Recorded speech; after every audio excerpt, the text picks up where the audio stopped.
Hi, everyone. Good morning or evening, depending on where you are in the world. Thanks for joining. Um, Today, I'm going to be doing a session about Kellogg. So I titled it Everything You Need to Know About Kellogg. We'll dive into exactly what that means in a little bit, but let's get started. So, first of all, I wanted to introduce our firm. So, I am with Vantage Point MBA, and we are a boutique MBA admissions consulting firm. We've been around since 2016, um, and we have been, highly ranked by Poets and Quants. We have a lot of good reviews out there if you're interested. And our approach is, real high touch, personalized kind of mentorship based coaching for applicants from, we even work with college students and early career professionals trying to refine their profiles for eventually applying to business school, all through to obviously working with people that are actively working to submit their applications, and then reapplicants and beyond. So sort of run the gamut. And I think what's great is that we really do. Each consultant takes on a small number of clients purposefully so that we can really get to know each one and provide the most personalized coaching possible. So that's Vantage Point. So who am I? My name is Katie McQuarrie. I am a senior consultant with Vantage Point. I have been working in admissions consulting for 5 or 6 years now with Vantage Point. I went to Kellogg myself. I also used to serve as an alumni admissions interviewer. So I sort of know the process from both sides. From a career standpoint, my work experience is in financial services, in corporate banking, and then also in consumer products. So I worked in finance and strategy for a large consumer products company for a number of years. And I draw on that, experience and my Kellogg experience, obviously with my clients. And I really love coaching them. So, what are we going to cover today? So, I wanted to say, first of all, I will answer questions at the end if you have any specific to your own situation or to Kellogg. I'll also be taking a peek at the comments on the side. So, if you have any questions to ask throughout the session, feel free to type them in, and I will do my best to take a peek and answer them.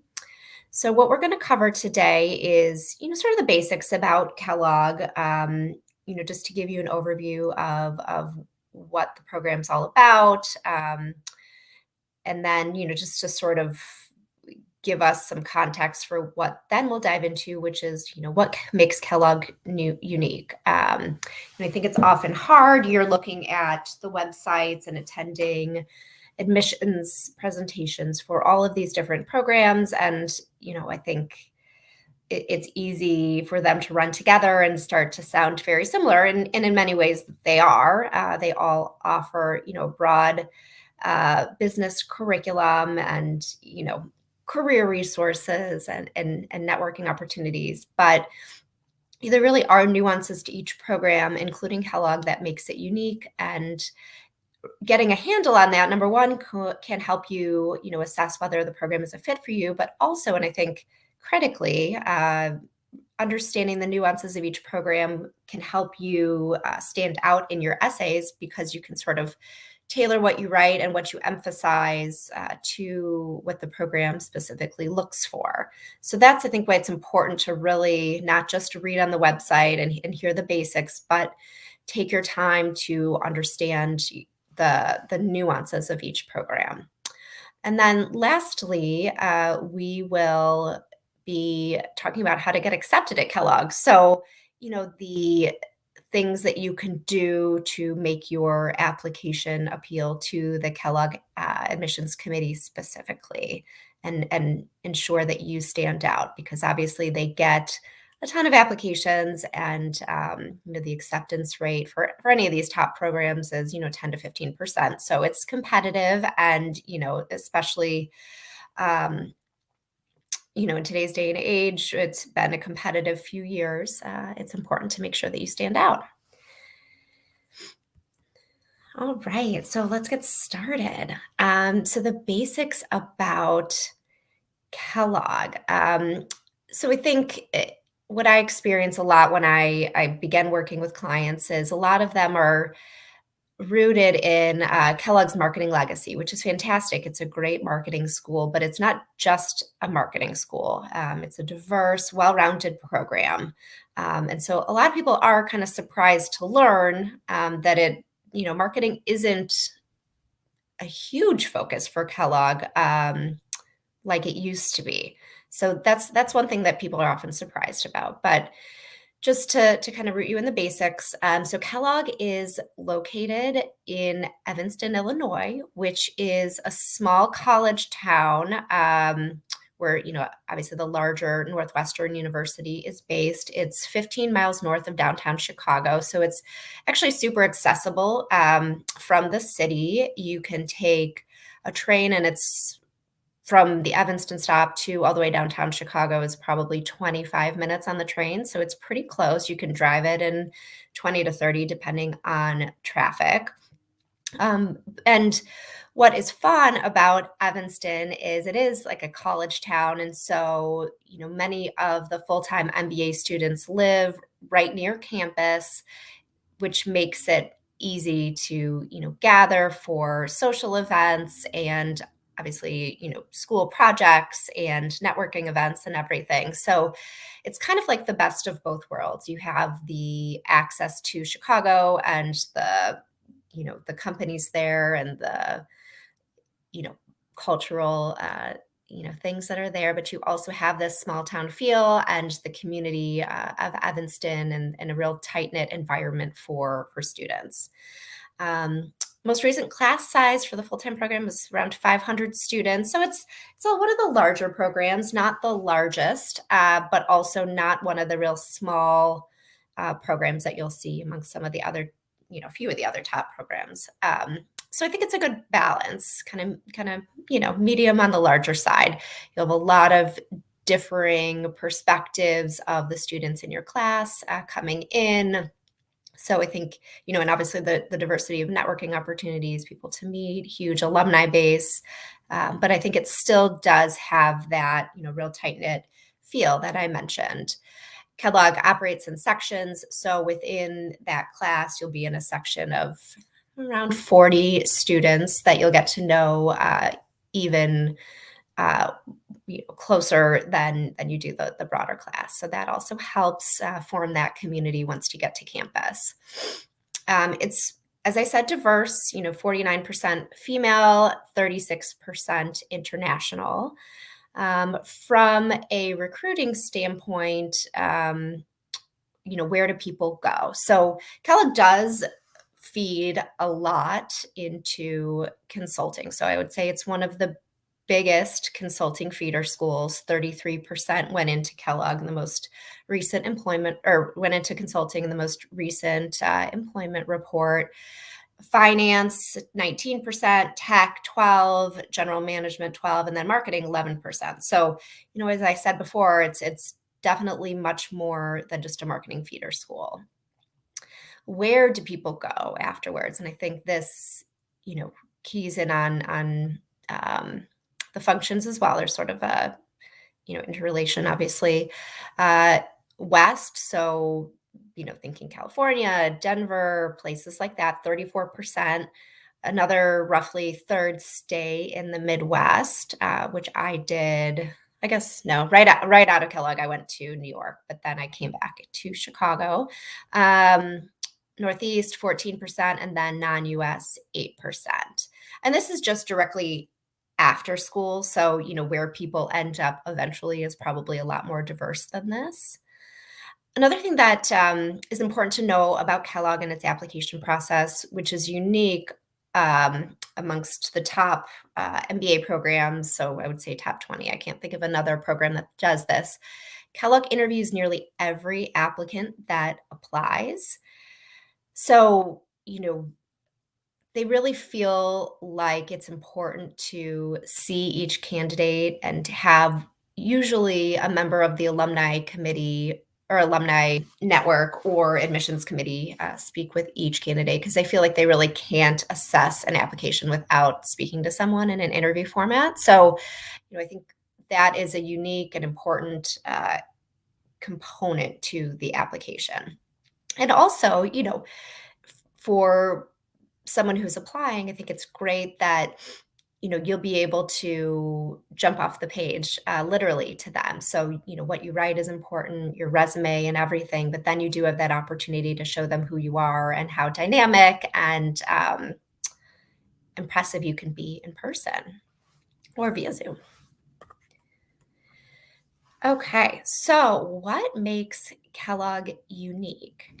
The first thing, and I think a lot of people point to this, right, is the team orientation. So every part of Kellogg is rooted in a collaborative team environment. What does that really mean? So what that means is literally each class you take will have some component of the grade and probably most of it that is rooted in teamwork.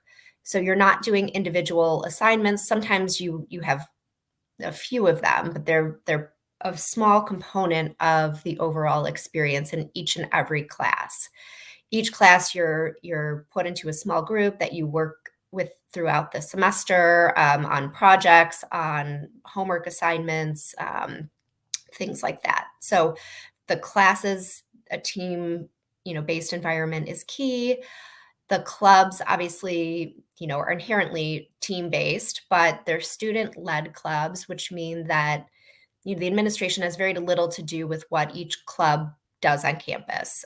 Each year, a new group of students assume the leadership positions in the club and can kind of guide it how they see fit. Um, and they really work as a team to maximize the effectiveness of that particular club. And then, I would say from a career standpoint too, I think the collaborative environment really helps there. So you'll do a ton of interview prep with teams, and you can be placed in interview prep groups or you can form them informally. But Kellogg students really help each other prepare and be the best that they can be when it comes time to recruiting. So it's not a cutthroat environment. It really is one where people work together and want the best for their peers. The second thing that makes Kellogg unique is the global hub. So the Global Hub is a brand new building that Kellogg opened in 2017. Sadly, I missed this when I was on campus, and the old building, I have to say, was not great. So it was a much needed upgrade to the student experience. It's 415,000 square feet, so it's huge.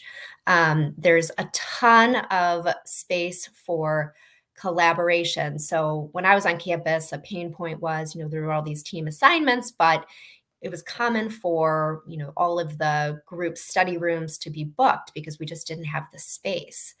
That is definitely no longer a problem. There's a ton of open space for collaboration, innovation. There is a design lab that is super cool and has spaces for people to design products or prototypes and really, from an entrepreneurial standpoint, help get businesses off the ground. So really some awesome spaces, wonderful classrooms. It's right on the lake. So it is a huge glass building overlooking Lake Michigan, which is another thing about Evanston that makes it unique. There are beaches in the summer. The winter obviously is a little cold, but it's a beautiful setting right along the lake. So people really enjoy that as well. The third thing that makes Kellogg unique is the variety of programs. So most of the top business schools do have a couple of different program offerings or structures to the MBA program that you can select from. Kellogg has a pretty big range relative to its competitors. Um, so there's a brand new one called the MBA. The inaugural class just got to campus this year. So that one is a STEM designated program, and it draws in people with technology work experience, a STEM undergrad, and it's actually just a 5 quarter or class with a summer or course with a summer internship. So it's a little bit shorter. It's an accelerated program, and it feeds people that want to really work at the intersection of technology and business after the MBA degree. And the Triple M program is another great option that is, runs the full length of the full-time 2-year MBA. But you also get a master's in engineering at the same time, in addition to the MBA degree. So that's a joint degree. There's the 1Y program, which is you guessed it, a 1-year MBA. JD MBA for those also interested in law, and MD MBA for those interested in the medical field. Those are more niche programs, the JD MBA and the MD MBA. It's not as robust of a class size, but for the right person, those can be a great fit. And then the last thing I wanted to mention is the range of experiential learning opportunities. So I think what's great about Kellogg is it really prepares students to enter the post-MBA workforce. It's not just focused on the classroom and academics. It's from start to finish preparing you for success when you leave the program and in your career. And experiential learning is a key component of that. So experiential learning are courses, for the most part, that incorporate putting learning into practice. So you'll learn things in the classroom, and then you'll have a real world project that you're working on that helps you see how the things you're learning play out in real life. So that could be something like a consulting lab where you're partnered with a company that has a business challenge, and you're helping them as a consultant in a team, usually environment. There's a team from Kellogg that helps them solve that business issue. And so that's what you're working on throughout the semester. Some other opportunities for experiential learning that are quite popular. There's an asset management practicum. And that one is for people going into investing. So you pitch stock ideas and, sort of operate as if you are working at a hedge fund or an investment fund of some sort. And then the last one I wanted to mention is the Global Initiatives and Management course. That's a global opportunity where you study a country and a particular business challenge within that country throughout the semester. And then over spring break, you actually travel to that country and do some in-country work and have meetings, and obviously get to see perhaps a new place you've never been before. Okay, so I see some questions here that I just wanted to touch on as I go. So first is there any minimum GMAT score, or what's a competitive one? So there's not a minimum per se. I don't think Kellogg would ever publish that. I think the average hovers around 730 in terms of, what the average of their incoming class has achieved. So I would say that is a competitive one. I think anywhere, well, it sort of depends on, who your competition is and sort of, what types of scores they're getting. So I wouldn't say that 730 is a competitive one for everyone. I think it can sort of scale up or down slightly from there, but I would say anywhere in the 700 plus range is a fairly competitive score. There are certainly people that get in with lower scores than that. But, I think that's a sort of a safe zone. Okay. Also, is it okay? So someone else asked about ideal GMAT score. I'm going to answer that. Is it okay to apply for 2023 fall now? in 2022. So the round one application will be due in September. So you would apply and submit your application. The first opportunity you would have to do that would be in September, and then you would matriculate or get to campus in September of 2023. So it's a little too early now. They haven't released the application for the class that would come to campus yet in 2023, because we just finished up the cycle for 2022 matriculation. So a little early, but it is not too early to get started. If you follow us on Instagram or you look at our website and our blog, we have a lot of articles about MBA timeline and kind of when to get your process started. Now is actually a great time to get started if you're planning to submit your application in the fall to get to campus in 2023. So while it's too early to submit your application, it is not too early to get started. So right now, I would recommend, take that GMAT, start attending presentations, networking with current students, networking with alums that you may have in your personal network, or you could find on LinkedIn. So, doing your school research, getting that test score squared away, starting to work on your MBA resume, those are all things that you can do right now. GMAT waivers.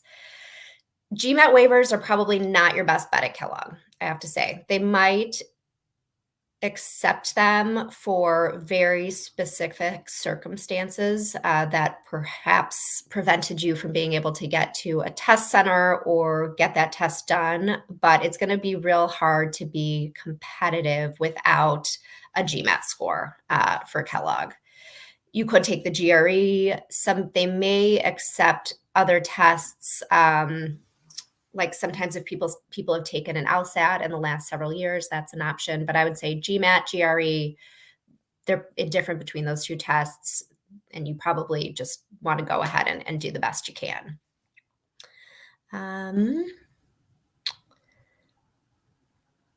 All right, so I'm gonna hold on some of the other questions here until we get to the end of the presentation. I will try to get to all of them, but those are sort of the ones that made sense to answer at this juncture. So thank you, and keep the questions coming. All right, so how to get accepted at Kellogg. So what are the basics, right? Let's start there. So academic ability, they assess that, as we spoke about, from your GMAT score and your undergraduate GPA. So the US equivalent average GPA Kellogg, I think, is around 3.4. So that's a pretty strong GPA, obviously a pretty high GMAT score for the average. So, you want to be around those criteria. That's the average. There are people that have higher than that. There are obviously also people that have lower than that. So it's not hard and fast, but that is kind of what your competition is going in with. So it's always great to show that you are competitive on that front. So academic ability, and Kellogg really just wants people that are going to be successful in the classroom, and the only way they can really assess that is your past performance. So your GMAT, your GRE, and your past university experience. Career progression is also huge. So they want to see ideally that you've made an impact on your organization and that it's been recognized by promotions. So with your peer set, are you getting promoted more quickly than them? Are you getting additional responsibility? You don't always have to have managed people before, led a team. That's obviously great, but really demonstrating that your company or companies have recognized your impact and abilities by promoting you is a great thing, or just adding different and more impressive responsibilities as you've gone throughout your career. Clearly defined goals. So I would say this is another thing that is just a make or break really for any MBA program, but also for Kellogg. They want to understand that why you are getting the MBA. A lot of people, and this may even be true, you may sort of want to be finding yourself a business school, figuring out what your post MBA career is going to look like. But it's important to have a sense for what you want to do going into the application and be able to communicate that. So, where are you starting? What is your background? What skills do you bring to the table? What skills do you want to learn in business school? And then how are you going to combine that experience in your post MBA career? Down to, the specificity level of knowing which roles you're going to target, what types of companies, so industry, functions, specific roles, even both short term, right? When you exit the MBA program to kind of long-term vision, what's your dream job? Where do you want to go? And why is the MBA critical to help you get there? So those are the basics. And I would say beyond that for Kellogg, they want people who leave things better than they found them. They don't want people who, go into a job, do their work and do it great, but just sort of leave things and as the status quo. They want people who make an impact. They see an opportunity for improvement in a process, in a team dynamic, in, a business strategy, and then they take the initiative to make that better.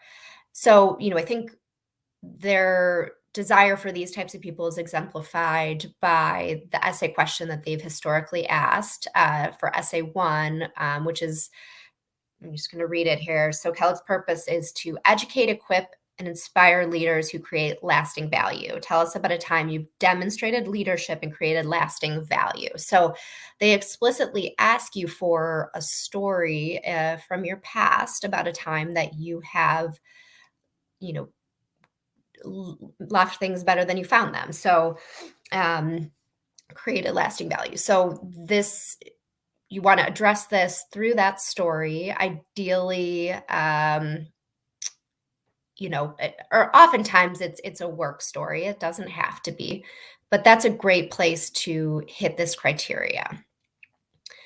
Um, Second, they want people who know who they are. So, a huge thing about Kellogg is soft skills. They don't just want people that are technically strong in business disciplines. They want people who can influence others, who can collaborate, build off the thoughts of others, who, are really team players and nice, honestly, and are grounded in integrity and all of those types of values. And so they want people who can reflect on themselves and the choices they've made and really get to the nitty gritty and have a self awareness of why. And this, important thing that Kellogg looks for, people who know who they are, I think is reflected in the second essay question that they have historically asked, which is, um, values guide you in life and work, what values are important to you and how they influenced you. So they want to understand what your values are and how they've influenced the choices you've made in the past, and also how they influence the choices and the path you want to take in the future. And, okay, just making sure I covered all my notes here. Yep. Okay, so they want people who know who they are. And then lastly, and I think this is a big thing for a lot of the top business schools now and the world, and it's obviously super important, but they want people who can harness diversity. Um, so, they want to make sure you are a team player and you can work well in a team, but, maybe your team is coming from a variety of backgrounds or nationalities, or even from a functional standpoint, engineering, finance people, marketers. Can you harness that diversity and overcome, any differences in perspective to help the group reach a consensus and be as effective as possible? So, this point of differentiation might be something that you highlight again in that first essay, where you tell the story about a time when you led and created lasting value. You can play in there. It can also be addressed in your interview. It can be addressed on your resume. these are, I think really important things beyond what they'll kind of tell you and the statistics that you're hoping that your profile possesses. These are the important things beyond that you really should think about trying to incorporate into your application for success. All right. So that's actually all I have prepared. So I'm gonna skip to this slide. This has my contact information, and then I'll get to some of the questions that we have here on the chat. So if you have any questions about today's session or you want to reach out, there's my email address. We also offer through VantagePoint free 30-minute consultations if you want us to sort of briefly opine on your profile or learn more about our services.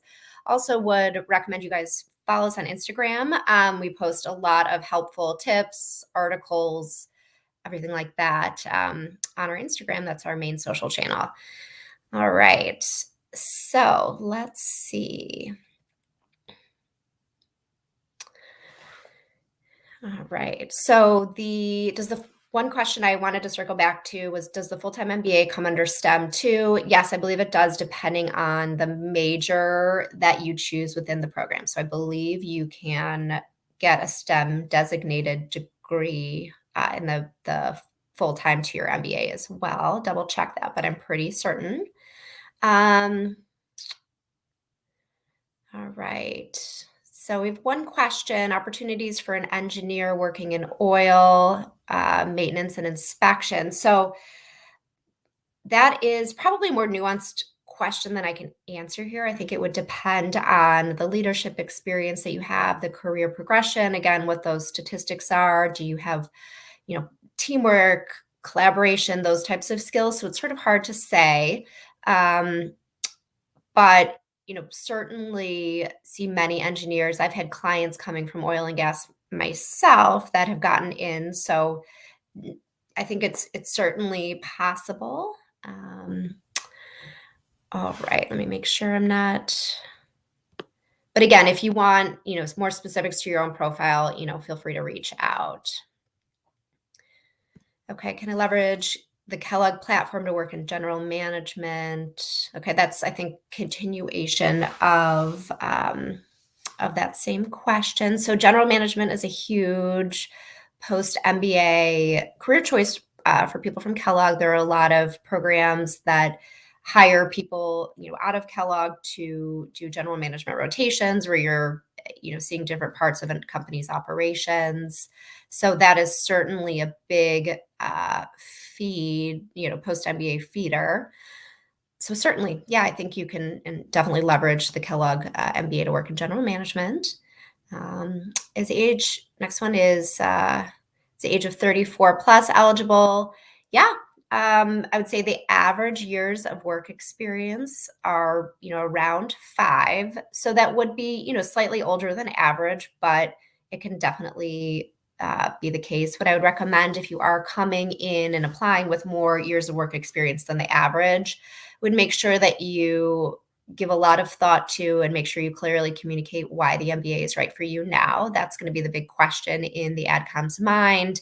This person might be more advanced in their career. Do they really need an MBA to, help them get to the next level, or have they already sort of surpassed the need for an MBA with the progression that they've had? So it could be that you want to switch careers, and that's sort of the answer, but just articulate for that for the AdCom clearly.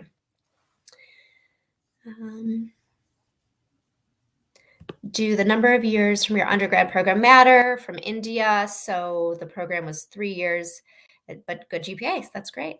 No, it doesn't matter. I think that the admissions committee is used to, differing undergrad and university structures depending on, and length of program, depending on where people are coming from. They have a global student body, so I think they're very used to that. So no, it does not matter that it was a 3-year program. Let's see. So can I enter Kellogg with 50% marks? I'm not sure exactly what that means from a translation standpoint. Again, as I mentioned, average GPA is around 3.4 US. So that's, call it like an A- average. So it's a pretty strong GPA, and that would be what I would recommend to be competitive. Do you say that working from regional global structures with different markets is a way to reflect flexibility with diversity? Yes, absolutely. So showing that you are able to work with a cross-cultural team is really important. So the main point was about harnessing diversity.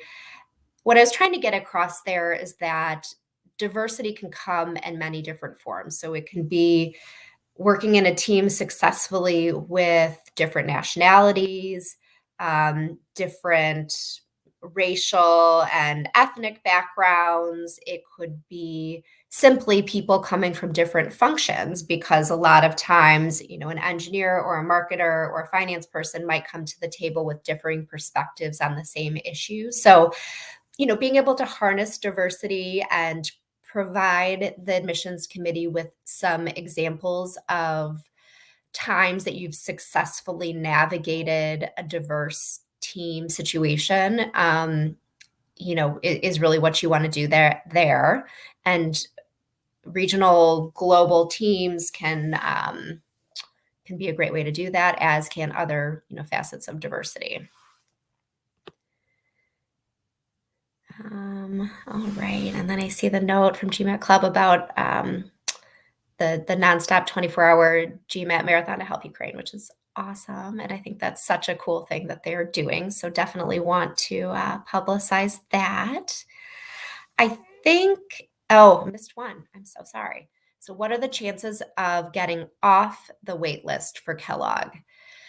So this is such a tough one, because I don't know that there is a percentage that I could mention that would be at all accurate. I mean, no one really knows, because it depends on the year. I think this year, you know, it's been pretty competitive years, so I don't know that there's going to be as many spots that open up perhaps as in past years, but it really depends on your profile, who they want to, need to add to the class based on things that shift around, people that decide to come versus not. So I know it's like not an answer and it's not helpful, but you just got to keep your head up, update the AdCom. We recommend every 6 weeks or so with new and interesting projects you've taken on, new leadership experience, new impact you've had, accomplishments. So a well-worded periodic update to the AdCom can help them, continue to know that you're interested and hoping to get off that wait list. All right. Well, I think that's all the questions we have. Again, follow us on Instagram. Go to our website. We do have a blog with articles posted every week. We also have a newsletter that you can sign up for, that goes out every Friday. And also feel free to email me if you have any specific questions that I did not cover today. All right. Thank you so much. And thanks to GMAT Club for hosting.